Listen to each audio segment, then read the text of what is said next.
Berbagai peristiwa unik, menarik hingga tragedi terjadi selama sepekan ini. Rangkaian peristiwa tersebut kami rangkum dalam segmen On This Week malam ini.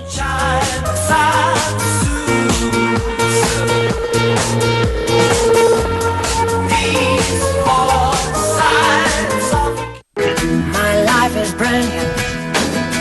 My love is pure. Supir taksi didominasi kaum pria, sehingga jika ada wanita menjadi supir taksi dan parasnya pun cantik, tentunya yang menarik perhatian. Seperti supir yang satu ini, yang menarik perhatian para pengguna internet alias netizen. Seorang pengguna forum online memposting foto supir taksi yang disebut-sebut paling cantik di Singapura. Setelah ditelusuri, sang supir taksi bernama Annie Lim dan usianya 41 tahun. Dia bercerai dengan 2 anak yang sekarang dibesarkannya. Sebelum jadi supir taksi, Annie sudah mencoba pekerjaan lain, misalnya berjualan parfum dan produk kecantikan. Tapi hasilnya tidak cukup banyak.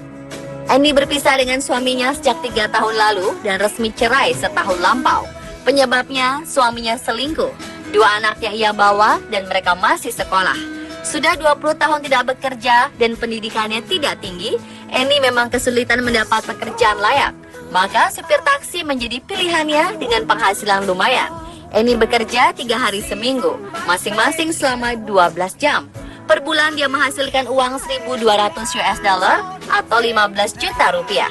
Tampaknya besar untuk ukuran Indonesia, tapi standar saja di Singapura. Banyak penumpang yang penasaran dengannya dan banyak bertanya, terutama penumpang pria.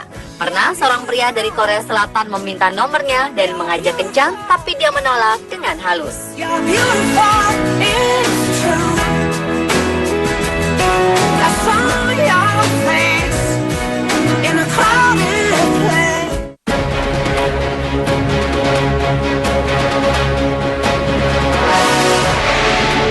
Alligator terbesar yang pernah ditangkap di Amerika memecahkan rekor dunia sekarang dapat dilihat di Museum Alabama. Binatang raksasa ini dapat mencapai panjang 4,5 meter dengan berat 505 kg. Binatang terbesar ini ditangkap oleh 5 anggota keluarga Stokes di Mill Creek, Alabama, Amerika Serikat. Kini alligator yang diberi nama Stokes telah dipajang di Museum Taman Belajar di Kebun Binatang di Montgomery. Alligator sebelumnya memecahkan rekor bernama Kit Francer, juga dari Alabama, yang mempunyai ukuran sedikit lebih kecil, yaitu dengan panjang 4,2 meter dan berat 414 kg. Keluarga ini setidaknya membutuhkan waktu 5 jam untuk menangkap alligator terbesar itu. Dengan anggota keluarga yang terlibat antara lain Mandy dan suaminya John Stokes, kakak ipar Kevin Jenkins, dan anak-anaknya Savannah dan Parker.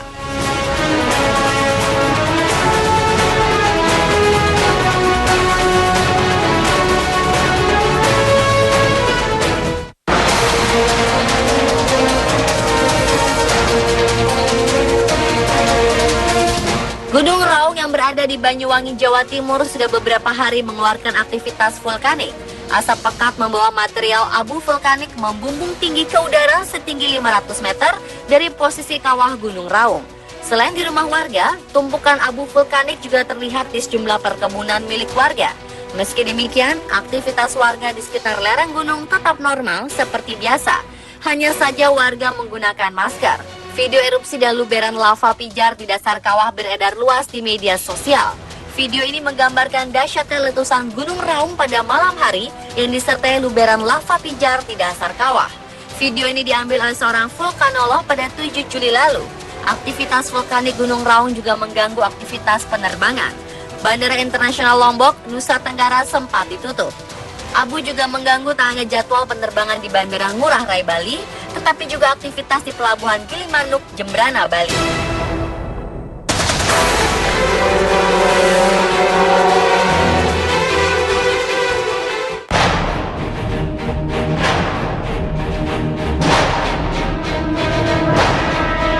Masih ingat dengan sejarah serbuan pasukan Kublai Khan ke Singasari? Sekitar 20.000 tentara Mongol dikirim oleh Kublai Khan untuk menemukan dan menggantung Raja Jawa. Sebab serbuan adalah karena sebelumnya Raja Singasari Kertanegara tidak mau membayar upeti dan malah melecehkan Mongol dengan mengencap wajah utusannya dengan besi panas. Pasukan Kublai Khan datang saat Singasari sudah dikuasai oleh Jaya Katuang, pembunuh Kertanegara. Raden Wijaya, pendiri Majapahit, bekerja sama dengan Kublai Khan untuk membunuh Jayakatwang. Setelah berhasil, Raden Wijaya memukul mundur Kublai Khan, mendirikan Majapahit. Lama jejak sejarah Kublai Khan tak ditemukan. Baru-baru ini, tim arkeolog Jepang berhasil menemukan bangkai kapal karam milik pasukan penguasa Mongol itu. Temuan itu menunjukkan bahwa Kublai Khan ternyata tak hanya menyerbu Jawa saja. Cucu dari penguasa terkenal Genghis Khan itu juga melancarkan serangan untuk menaklukkan Jepang pada tahun 1274 dan 1281, sekitar 1 dekade sebelum menyerang Singasari. Ada 2 kapal yang dikirim oleh Kublai Khan untuk menaklukkan Jepang, masing-masing diduga berisi sekitar 4.000 prajurit. Kapal-kapal itu karam di lautan karena badai.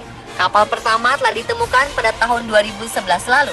Kapal kali ini merupakan yang kedua, dan tim arkeolog percaya masih ada kapal-kapal dari misi lain.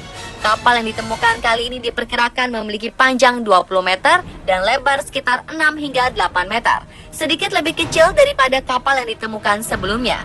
Kapal terkubur sedimen pada kedalaman 15 meter di situs arkeologi perairan Takashima Kozaki, 200 meter dari pantai.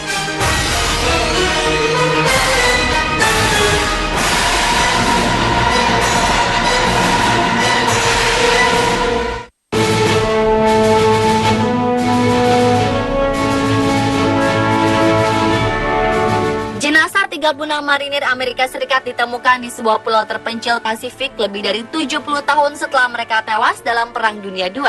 Penemuan itu terjadi setelah penggalian gigi selama 4 bulan oleh perusahaan amal sejarah penerbangan Amerika Serikat di Pulau Betio di Kiribati.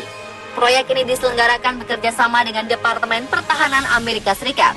Direktur perusahaan Mark Noah mengatakan seluruh marinir tersebut tewas dalam pertempuran Tarawa pada 1943. Meski identitas mereka belum teridentifikasi, Noah hampir meyakini mereka merupakan unit pimpinan Letnan Alexander Buoniman yang secara anumerta menerima penghargaan militer tertinggi Amerika, Medal of Honor.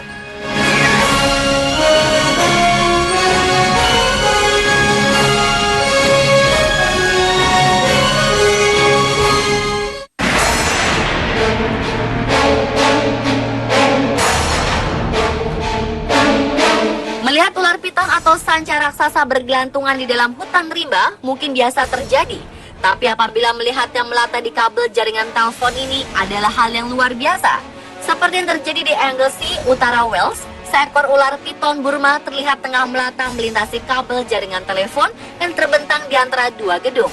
Ular itu diduga melarikan diri dari kandangnya yang berada di salah satu rumah sebelum mendaki keluar dari jendela. Binatang melata itu kemudian berjalan menyeberang ke sisi jalan dan berusaha melarikan diri melalui pipa pembuangan. Namun gerakannya tak cukup lincah sehingga ia berhasil ditangkap. Foto hewan tersebut diambil oleh petugas polisi yang kemudian mengunggahnya di sosial media sebagai pengingat warga masyarakat yang memiliki peliharaan hewan liar.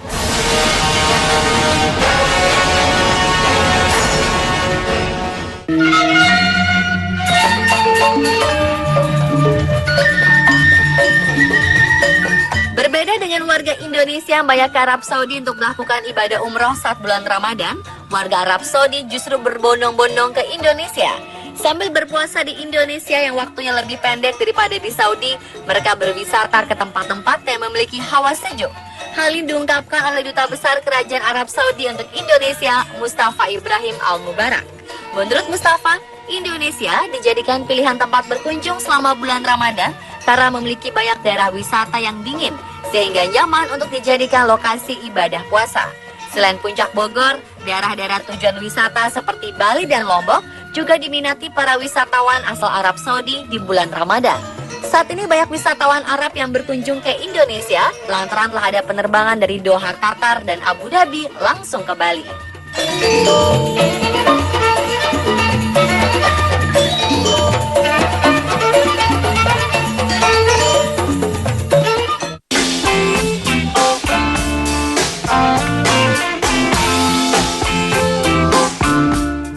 Asal Prancis mempunyai ide gila menciptakan sebuah penemuan unik, yakni pil yang dapat membuat bau kentut menjadi harum.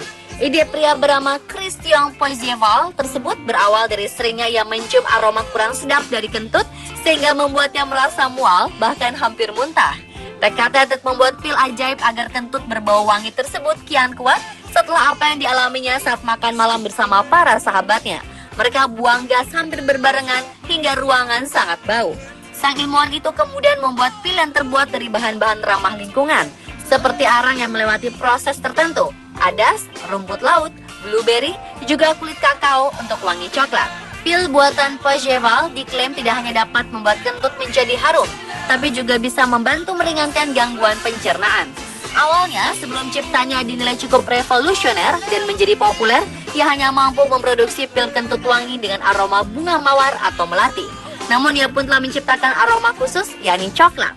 Satu toples pil kentut wangi buatan yang berisi 60 butir dihargai 9,99 euro atau sekitar Rp140.000.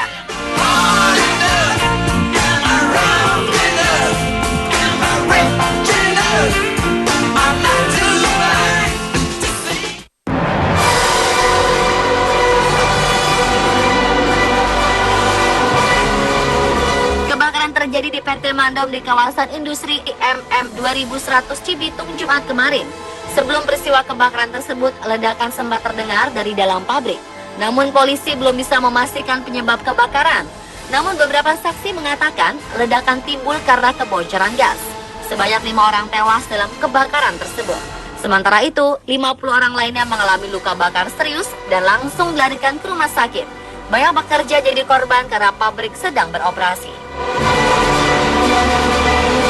Pemirsa, itulah On This Week versi On The Spot.